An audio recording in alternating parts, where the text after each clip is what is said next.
Hello everyone, welcome to legal delight YouTube channel. आज की इस वीडियो में हम 21 अगस्त 2022 को हुए यूपी एपीओ एग्ज़ाम के पेपर को सॉल्व करेंगे। वीडियो पसंद आए तो लाइक और सब्सक्राइब ज़रूर करें। और हाँ, इस वीडियो में हम लॉ के क्वेश्चंस को ही सॉल्व करेंगे और आने वाली नेक्स्ट वीडियो में हम जीएस के जो क्वेश्चंस थे उसको सॉल्व करेंगे। टोटल 150 क्वेश्चंस होते हैं, जिसमें 100 क्वेश्चन लॉ के होते हैं और 50 क्वेश्चंस जीके के होते हैं, जीएस के होते हैं। तो नेक्स्ट वीडियो में हम सॉल्व करेंगे जीएस के क्वेश्चंस को। अभी हम लॉ के क्वेश्चंस को देखते हैं।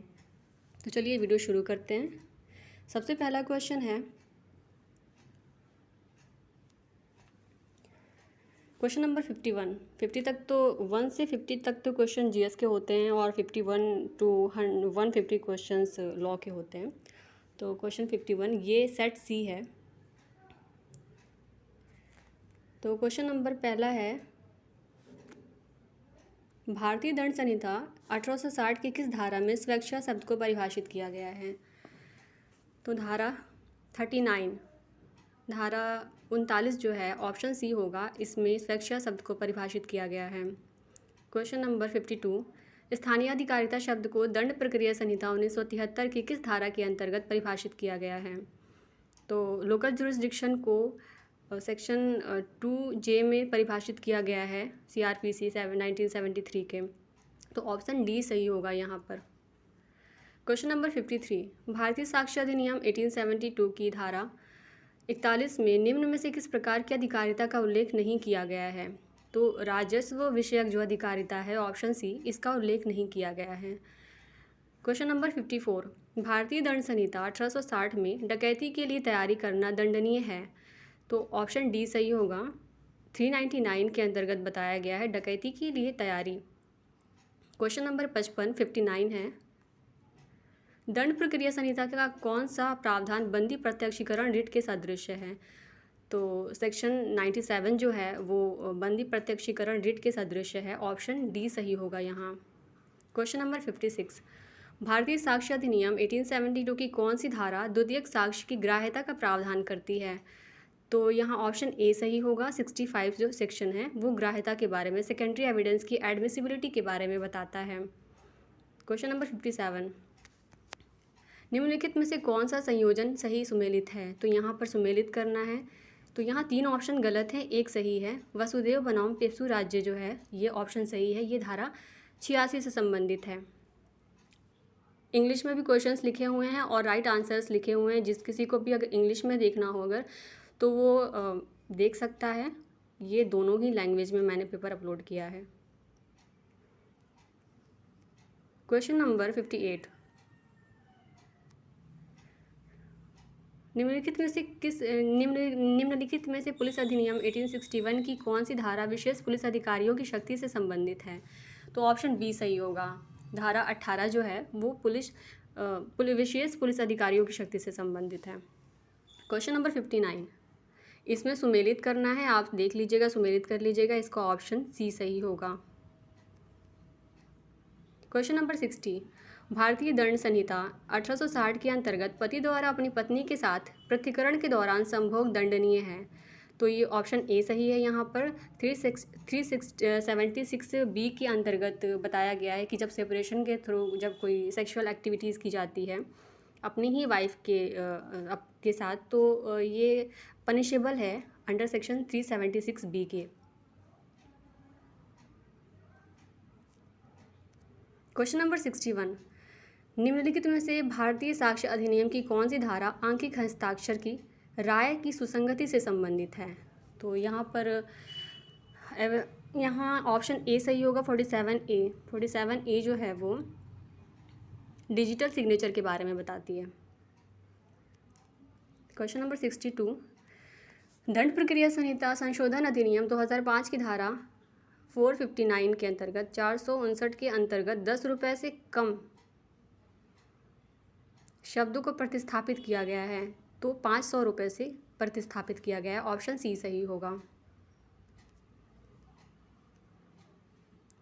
63 क्वेश्चन नंबर, मानचित्रों, चार्टों और रेखांकों के कथनों की सुसंगति दी गई है।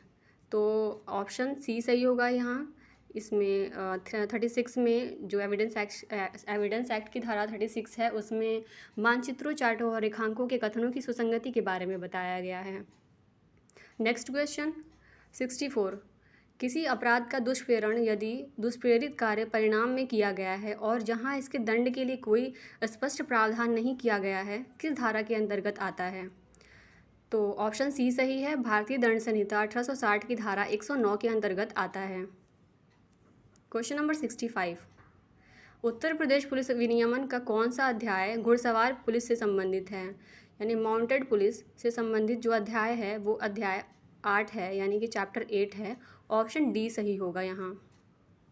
क्वेश्चन नंबर 66, दंड प्रक्रिया संहिता 1973 में अभ्यासता अपराधियों से सदाचार के लिए प्रतिभूति का प्रावधान किस धारा में है? तो जो हैबिचुअल ऑफेंडर होते हैं उनसे जो सिक्योरिटी ली जाती है उसके संबंध में प्रावधान 110 में बताया गया है। ऑप्शन ए सही होगा यहाँ।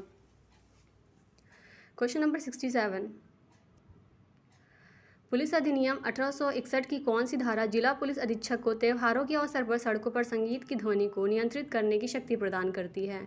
तो यहाँ ऑप्शन डी सही है, धारा 30 का क्लॉज 4 जो है वो ये बताता है।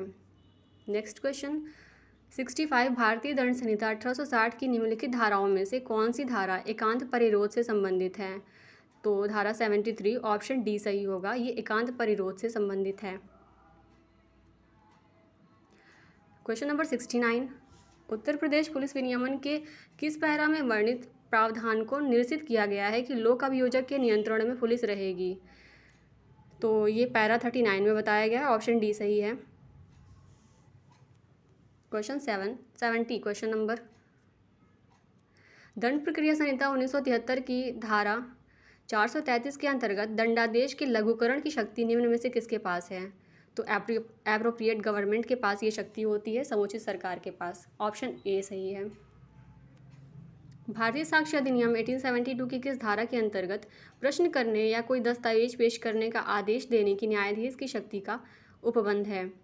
तो ये स्पेशल पावर दी गई है जजेस को 165 में। ऑप्शन सी सही होगा। 72 क्वेश्चन नंबर, निम्नलिखित में से कौन सा संयोजन सही सुमेलित नहीं है? तो यहाँ पर जो सही सुमेलित नहीं है, नॉट करेक्टली मैच्ड, ये बताना है। तो यहाँ 3 क्वेश्चन हैं जो तीन ऑप्शन है जो करेक्टली मैच्ड नहीं है। ऑप्शन बी सही है, 1, 2 और 4 करेक्टली मैच्ड नहीं है, 3 करेक्टली मैच्ड है। क्वेश्चन नंबर 73, डगडू बनाम महाराष्ट्र राज्य का वाद संबंधित है, स अपराधी से संबंधित है ये वाद। ऑप्शन सी सही होगा। 74 क्वेश्चन नंबर, दंड प्रक्रिया संहिता 1973 के किस अध्याय के अंतर्गत निर्देश और पुनरीक्षण से संबंधित प्रावधान प्रदान किए गए हैं? तो चैप्टर 30 में बताए गए हैं। ऑप्शन बी सही होगा।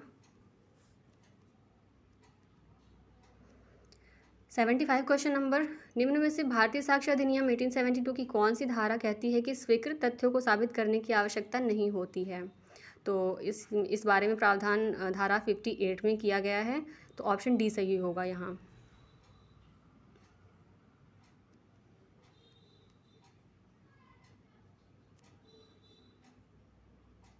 क्वेश्चन नंबर 76, निम्नलिखित में से कौन सा एक सही सुमेलित है? तो यहाँ सही सुमेलित बताना है। तो ऑप्शन बी सही सुमेलित हैं, बाकी 3 गलत हैं। 77 क्वेश्चन नंबर, क को एक मूल्यवान अंगूठी पड़ी मिलती है, वह नहीं जानता कि वह किसकी है। क उसके स्वामी को खोज निकालने का प्रयत्न किए बिना उसे तुरंत बेच देता है। क ने अपराध किया है, तो क ने यहाँ पर संपत्ति का बेईमानी से दुर्विनियोग, डिसऑनेस्ट मिसअप्रोप्रिएशन ऑफ प्रॉपर्टी का ऑफेंस कमिट किया है। क्वेश्चन नंबर 78, पुलिस अधिनियम 1861 की किस धारा के तहत पुलिस अधिकारियों को प्रमाण पत्र देने का प्रावधान है? तो धारा 8 में पुलिस अधिकारियों को प्रमाण पत्र देने का प्रावधान किया गया है पुलिस अधिनियम में। क्वेश्चन नंबर 79, इसको भी सही सुमेलित करना है।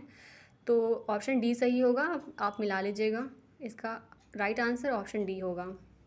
क्वेश्चन नंबर 80,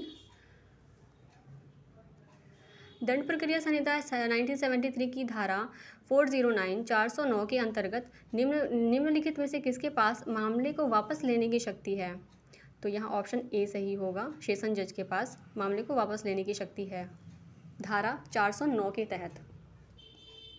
क्वेश्चन नंबर 81, इसमें भी सही सुमेलित करना है तो ऑप्शन ए सही होगा, आप मिला लीजिएगा इसमें। क्वेश्चन नंबर 82, भारतीय साक्ष्य अधिनियम 1872 में धारा 113B ए को कब जोड़ा गया है? तो 1983 में 113A को जोड़ा गया है, ऑप्शन बी सही होगा। क्वेश्चन नंबर 83, डाक या तारघर की तलाशी का स्पष्ट डाक के या तारघर की जो तलाशी होती है उसके लिए वारंट कौन जारी करता है? तो इसके लिए वारंट जारी किया जाता है जिला मजिस्ट्रेट या मुख्य न्यायिक मजिस्ट्रेट, ऑप्शन सी सही होगा। क्वेश्चन नंबर 84, यह कि सदोष हानिकारित करने के आशय से उसके बर्फ घर में ए पानी छोड़ देता है, क पानी छोड़ देता है और इस प्रकार बर्फ को गला देता है, का ने अपराध किया है? तो यहाँ पर का ने रिस्टी का अपराध किया है, मिसचीफ का अपराध किया है, ऑप्शन बी सही होगा यहाँ। क्वेश्चन नंबर 85, दंड प्रक्रिया संहिता की धारा 166A के अंतर्गत जब तलाशी भारत से बाहर होनी हो तो दांडिक न्यायालय जारी कर सकता है। तो ऐसे केस में अनुरोध पत्र जारी किए जाते हैं, लेटर ऑफ रिक्वेस्ट जारी किया जाता है, ऑप्शन ए सही होगा। क्वेश्चन नंबर 86, पाकला नारायण स्वामी बनाम एम्परर का वाद संबंधित है। तो ये वाद ऑप्शन डी मृतकालिक कथन से संबंधित है। क्वेश्चन नंबर 87, भारतीय दंड संहिता की निम्नलिखित में से कौन सी धारा de minimis नॉन क्यूरेट लेक्स के सूत्रवाक्य पर आधारित है? तो इस सूत्र का अर्थ होता है कि विधि तुच्छ बातों पर ध्यान नहीं देती, ऑप्शन ए सही होगा, धारा 95 में ये बात कही गई है। क्वेश्चन नंबर 88, पुलिस अधिनियम 1861 की कौन सी धारा विशेष पुलिस अधिकारी से संबंधित है? तो ऑप्शन डी सही होगा, धारा 17। क्वेश्चन नंबर 89, अ ब की पत्नी को ब के घर से फुसला कर ले जाता है, अ ने अपराध कारित किया है। तो अ ने जो अपराध कारित किया है भारतीय दंड संहिता की धारा 498 के अंतर्गत किया है, ऑप्शन सी सही होगा। क्वेश्चन 90 जो है वो भी सुमेलित करने के लिए है, तो ऑप्शन डी सही होगा। भारतीय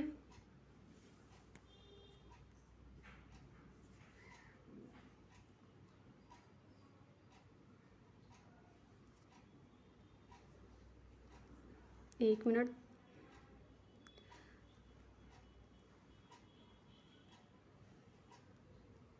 क्वेश्चन नंबर 91, भारतीय दंड संहिता 1860 की निम्नलिखित धाराओं में कौन सी धारा आत्महत्या के लिए दुष्प्रेरण के लिए दंड से संबंधित है? तो धारा 306 जो है वो आत्महत्या के लिए दुष्प्रेरण के दंड से संबंधित है, ऑप्शन सी सही है यहाँ। क्वेश्चन नंबर 92, भारतीय साक्ष्य अधिनियम 1872 का अध्याय 5 संबंधित है। तो अध्याय 5 संबंधित है answer number A, option number A से दस्तावेजी साक्ष्य से, डॉक्यूमेंट्री एविडेंस से संबंधित है।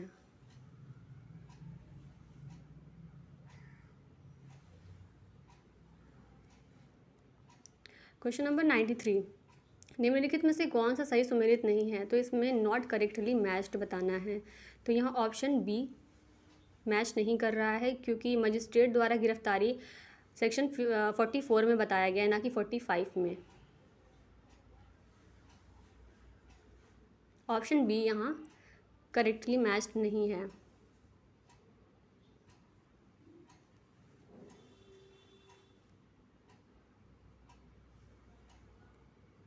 क्वेश्चन नंबर 94, निम्नलिखित में से कौन सा तथ्य भारतीय साक्ष्य अधिनियम की धारा 14 में मन या शरीर की दशा या शारीरिक संवेदनाओं का अस्तित्व दर्शाने के रूप में वर्णित नहीं है? तो सेक्शन 14 में हेतु शब्द को, मोटी शब्द को परिभाषित नहीं किया गया है। इसके अलावा कई शब्द हैं जिनको परिभाषित किया गया है। Question number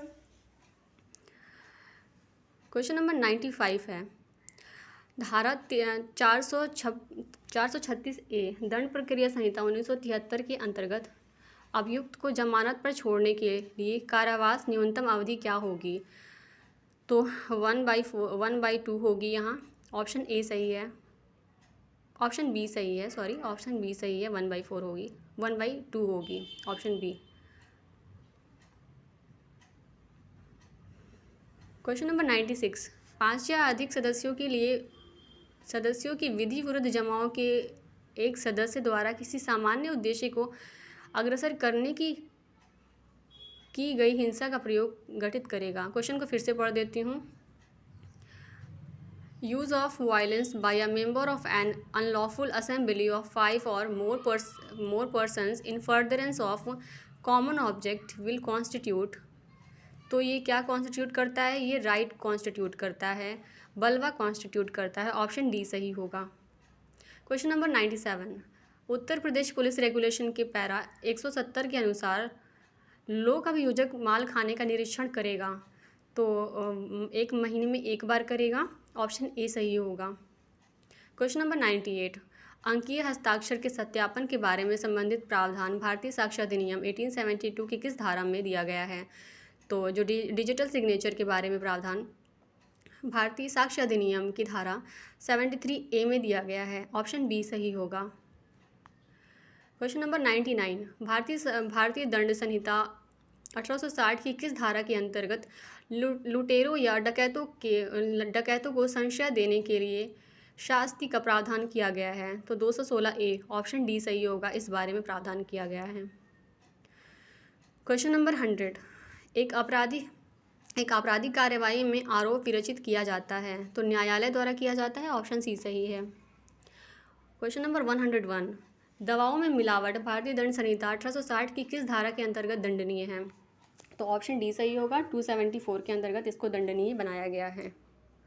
question number 102, police अधिनियम 1861 की निम्न में से कौन सी धारा ग्राम पुलिस अधिकारी से संबंधित है? तो धारा 21 जो है वो ग्राम पुलिस अधिकारी से संबंधित है। ऑप्शन बी सही है। क्वेश्चन नंबर 103, लोक न्याय के विरुद्ध अपराधों का उल्लेख भारतीय दंड संहिता 1860 के किस अध्याय के अंतर्गत किया गया है? तो ऑप्शन बी सही है यहाँ। क्वेश्चन नंबर 104, और एक पुलिस अधिकारी व को यह संस्वीकृत करने के लिए कि उसने अपराध किया है उत्प्रेरित करने के लिए यातना देता है और ने किस धारा के अंतर्गत अपराध का और जो है वो किस धारा के अंतर्गत अपराध का दोषी है? तो यहाँ ऑप्शन डी सही है, 330 जो है इस बारे में प्रावधान करता है। क्वेश्चन नंबर 105, धारा 113B के तहत धारा 113B दहेज हत्या की उपधारणा भारतीय साक्ष्य अधिनियम 1872 में जोड़ी गई है तो ये 1986 में जोड़ी गई है। 106, क्वेश्चन नंबर, भारतीय दंड संहिता 1860 की किस धारा में लैंगिक उत्पीड़न को परिभाषित किया गया है या उसकी परिभाषा दी गई है? तो 354A में लैंगिक उत्पीड़न की परिभाषा दी गई है। ऑप्शन सी सही है वहाँ। क्वेश्चन नंबर 107, बलात् संघ की पीड़िता की पहचान का प्रकटीकरण भारतीय दंड संहिता 1860 की किस धारा में दंडनीय है? तो ऑप्शन सी सही है, धारा 228A में इस प्रकार की जो एक्टिविटी की जाती है उसको दंडनीय बनाया गया है। क्वेश्चन नंबर 108, भारतीय साक्ष्य अधिनियम की निम्नलिखित में से कौन सी धारा लोक ऑफिसर पर लोक दस्तावेज की प्रमाणित प्रति देने का कर्तव्य अधिरोपित करती है? तो यहाँ ऑप्शन डी सही है, धारा 76 इस बारे में प्रावधान करती है। क्वेश्चन नंबर 109, दंड प्रक्रिया संहिता 1973 की कौन सी धारा यह प्रावधान करती है कि एक अपराध का अभियुक्त बचाव के संबंध में एक सक्षम साक्षी होगा? तो ऑप्शन डी सही है, 315 इस बारे में प्रावधान करती है। क्वेश्चन नंबर 110, लोक अभियोजक की नियुक्ति के लिए नामों का पैनल कौन तैयार करता है? तो यहाँ ऑप्शन डी सही है, डिस्ट्रिक्ट मजिस्ट्रेट के परामर्श से जिला मजिस्ट्रेट तैयार करता है। क्वेश्चन नंबर 111, भारतीय दंड संहिता 1860 की धारा 195 का संबंध 195 का संबंधित है। ऑप्शन, एक सेकेंड,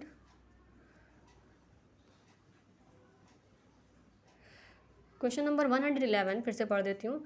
भारतीय दंड संहिता 1860 की धारा 195A संबंधित है मिथ्या साक्ष्य देने हेतु धमकी से।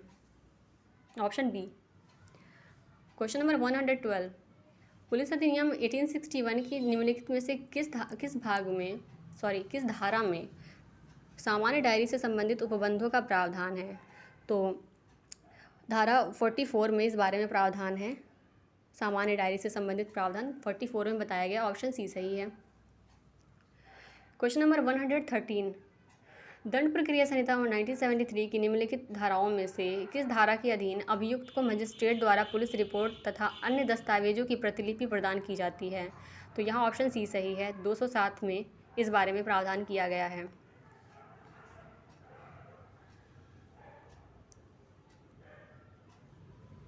क्वेश्चन नंबर 114, धर्म के आधार पर विभिन्न समूहों के बीच शत्रुता को बढ़ावा देना भारतीय दंड संहिता 1860 की किस धारा के अंतर्गत दंडनीय है? तो धारा 153A। ऑप्शन बी सही होगा। 153A के तहत दंडनीय बनाया गया है ऐसी क्रियाकलापों को, ऐसी एक्टिविटीज़ को। क्वेश्चन नंबर 115, भारतीय साक्ष्य अधिनियम 1872 की धारा 122 के अंतर्गत विशेषाधिकार प्राप्त है। तो 112 किसको विशेषाधिकार देता है? ऑप्शन नंबर ए सही है, पति और पत्नी को विशेषाधिकार देता है।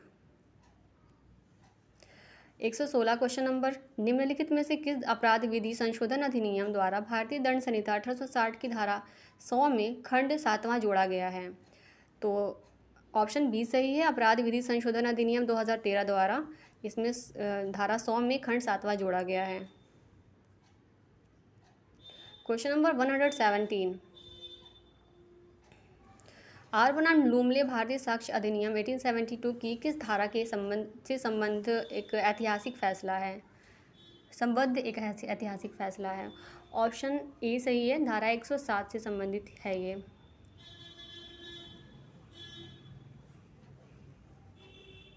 क्वेश्चन नंबर 118, ए जेड की जेब में हाथ डालकर जेड की जेब से चोरी करने का प्रयास करता है। ये अपने प्रयास में असफल रहता है क्योंकि जेड की जेब में कुछ नहीं था। ए ने कौन सा अपराध किया है? तो भले ही ए की जेब में कुछ नहीं था लेकिन ए ने चोरी करने का प्रयत्न किया है।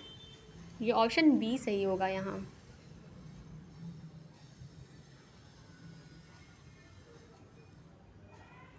क्वेश्चन नंबर 100,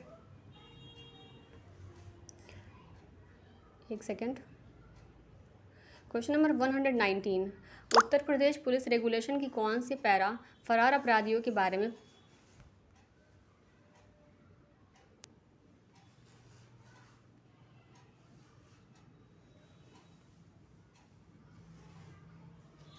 एक second, Uttar Pradesh police regulation की कौन से पैरा फरार अपराधियों के बारे में बताते हैं? तो ऑप्शन डी सही है, 215 से 222 फरार अपराधियों से संबंधित है। क्वेश्चन नंबर 120, 120 क्वेश्चन नंबर, निम्नलिखित में से कौन सा सही सुमेलित है? तो इसमें सही सुमेलित बताना है, तो ऑप्शन डी सही होगा यहाँ पर। क्वेश्चन नंबर 121, दंड प्रक्रिया संहिता 1973 के निम्नलिखित में से किस प्रावधान के तहत अभियुक्त अपने बचाव के संबंध में लिखित बयान दर्ज कर सकता है? तो 233(2) के तहत ये प्रावधान किया गया है। ऑप्शन ए सही है। क्वेश्चन नंबर 122, निम्नलिखित वादों में से किसमें भारतीय साक्ष्य अधिनियम की धारा 27 की संवैधानिकता को संविधान के अनुच्छेद 14 के अतिक्रमण के आधार पर चुनौती दी गई थी?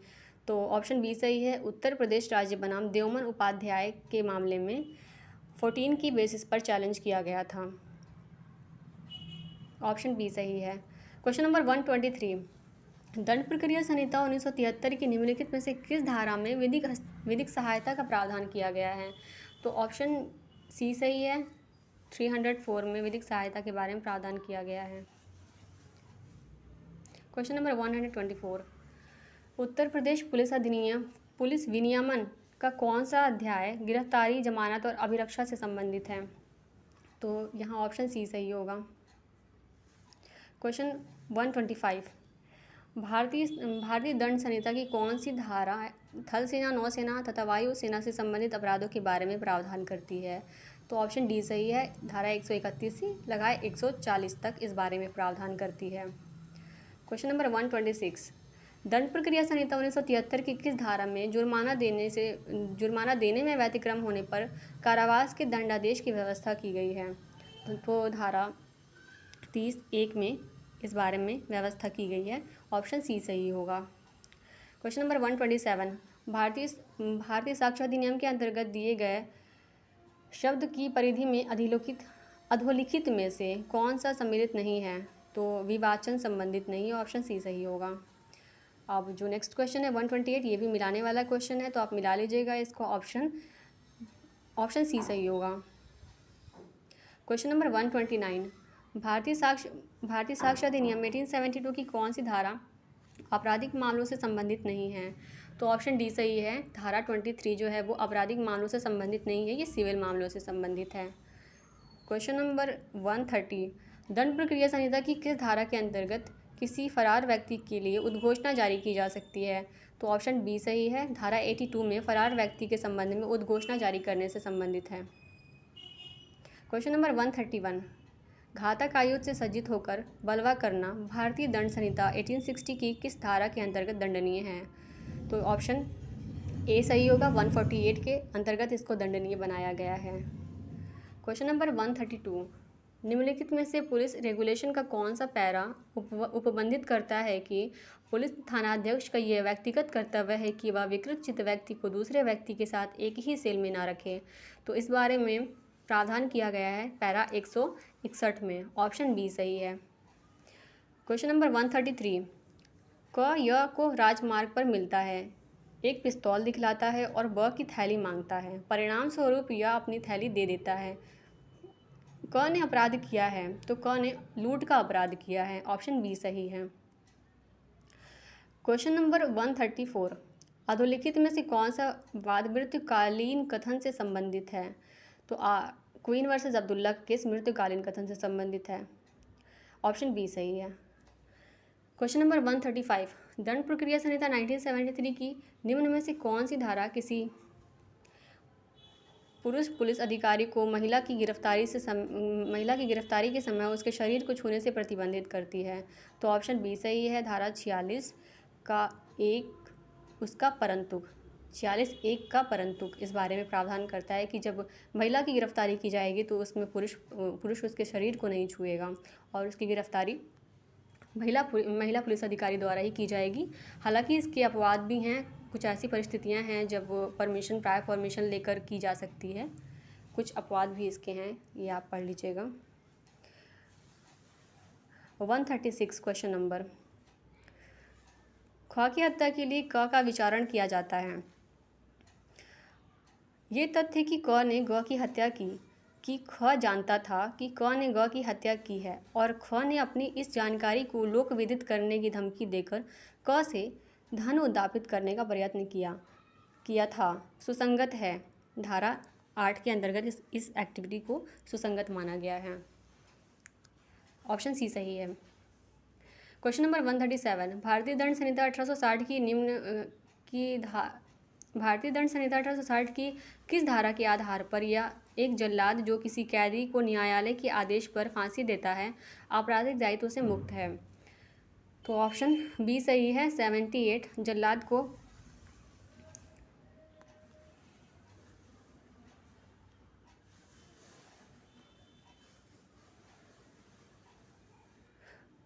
उसकी फांसी लगाने के संबंध में उसको छूट देता है कि उसने कोई अपराध नहीं किया, एक विशेष अधिकार है उस तरह से 78 के तहत।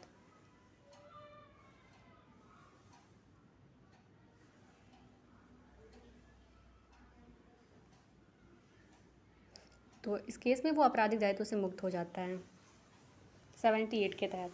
क्वेश्चन नंबर 138, दंड प्रक्रिया संहिता 1973 की कौन सी धारा पीड़ित प्रतिकर स्कीम से संबंधित है? तो ऑप्शन डी सही है, धारा 357(a) जो है वो पीड़ित प्रतिकर स्कीम से संबंधित है। क्वेश्चन नंबर 139, ए एक गड्ढे पर लकड़ियां और घास इस आशा से बिछाता है कि तद्वारा मृत्यु कारित करे। जेड यह विश्वास करते हुए कि वह भूमि सुदृढ़ है, उस पर चलता है और उसमें गिर जाता है वो और मर जाता है। तो ए ने अपराध किया है, तो ऑप्शन यहाँ बी सही होगा, आपराधिक मानववध का अपराध किया है ए ने। क्वेश्चन नंबर 140, भारतीय साक्ष्य अधिनियम 1872 की धारा 131 को संशोधित किया गया वर्ष 2000 में। ऑप्शन बी सही है, 2000 में 131 को संशोधित किया गया है।